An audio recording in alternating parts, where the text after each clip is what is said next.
Sábado é dia de quê? Estudar! Então vamos estudar, né, gente?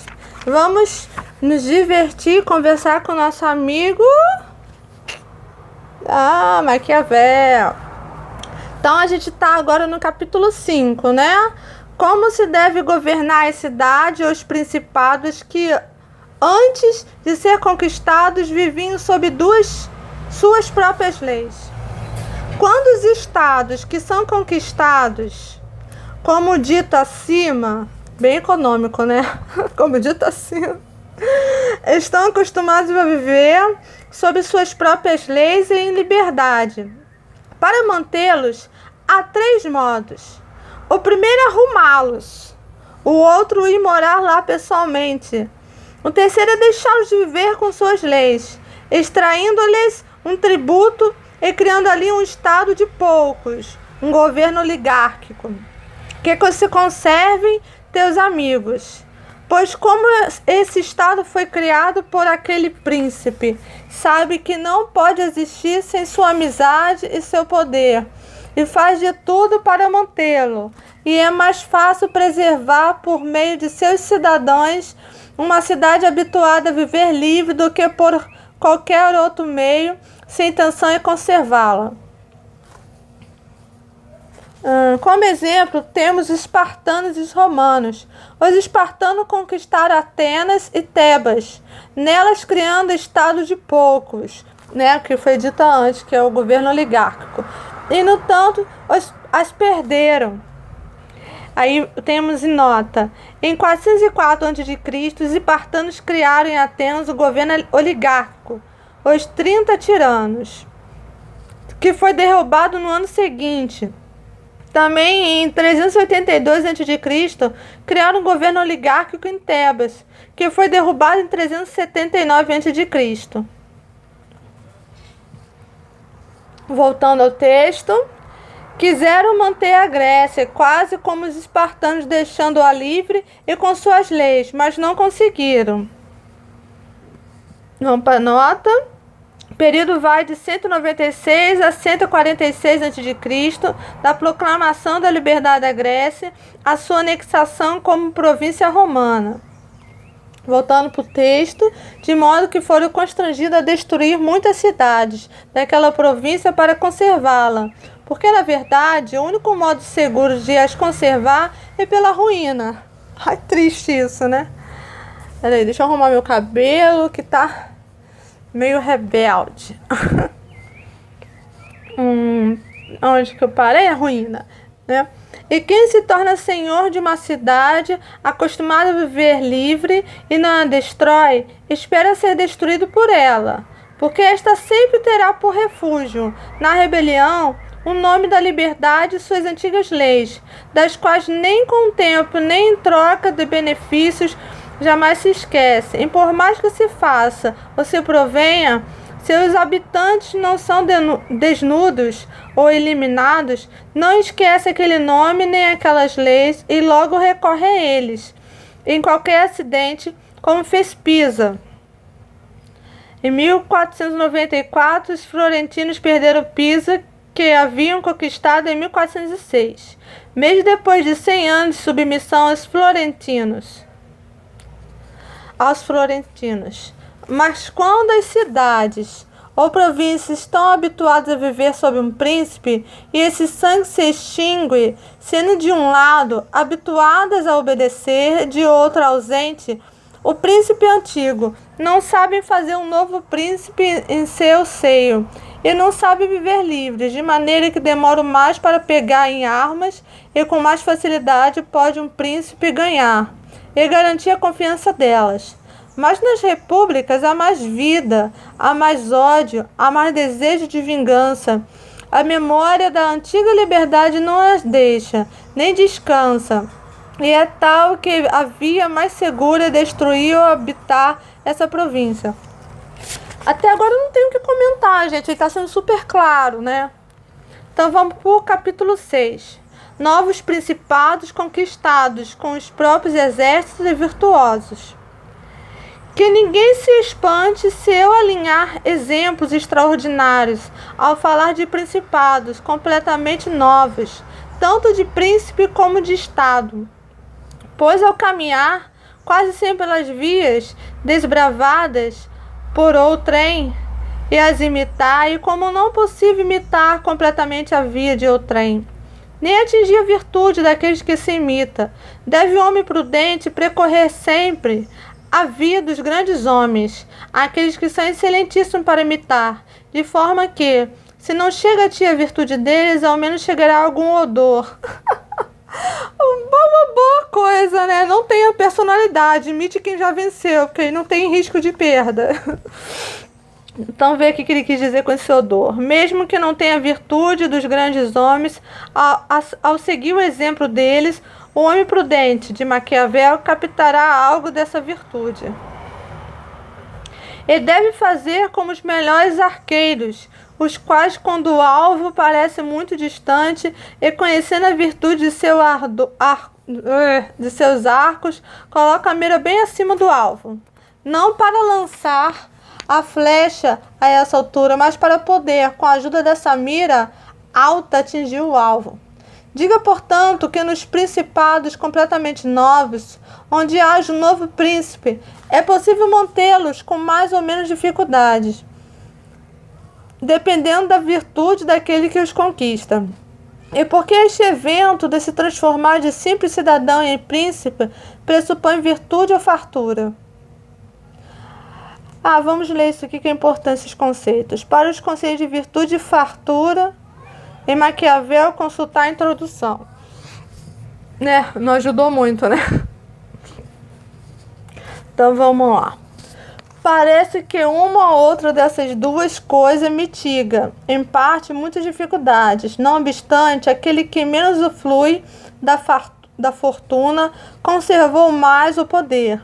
Também ajuda que o príncipe seja constrangido por não ter outros estados a habitar o novo principado, com relação àqueles que se tornaram príncipes pela própria virtude e não por fortuna. Diga que os mais excelentes são Moisés, Ciro, Rômulo, Teseu e outros.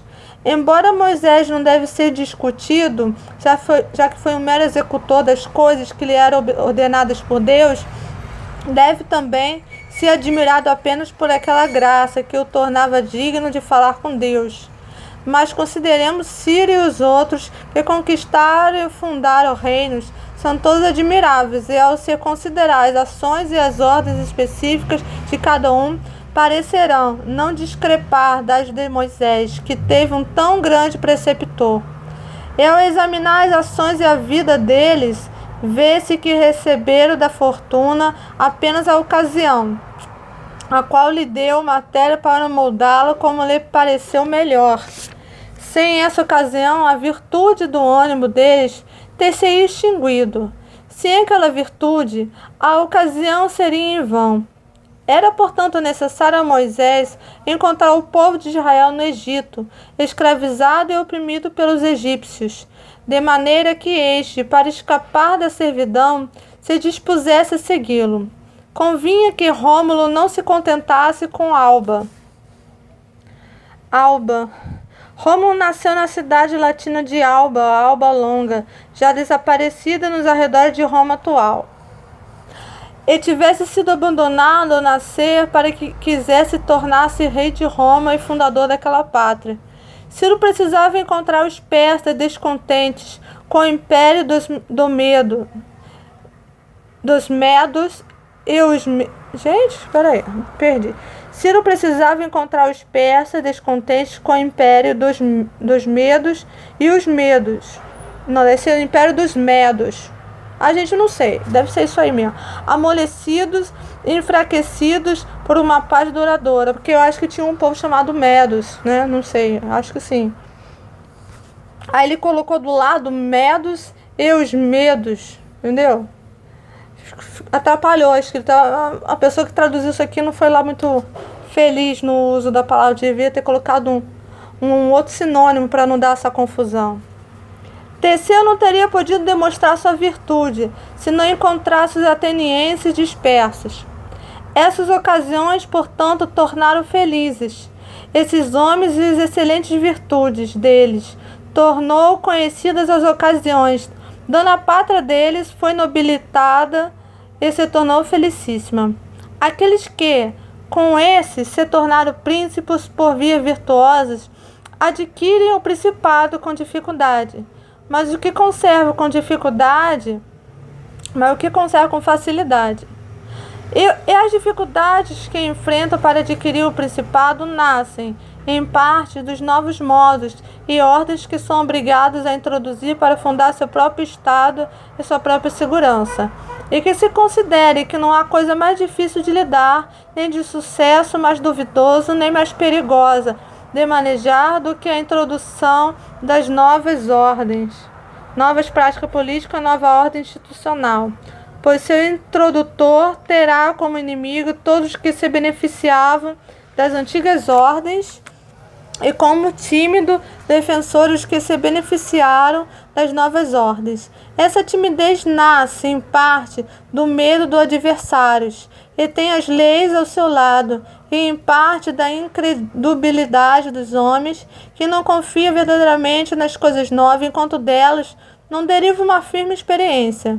Daí nasce o fato de que sempre que tem ocasião de atacar os inimigos, o fazem entusiasticamente, enquanto os outros defendem tepidamente, de modo que quem está ao lado destes periclita.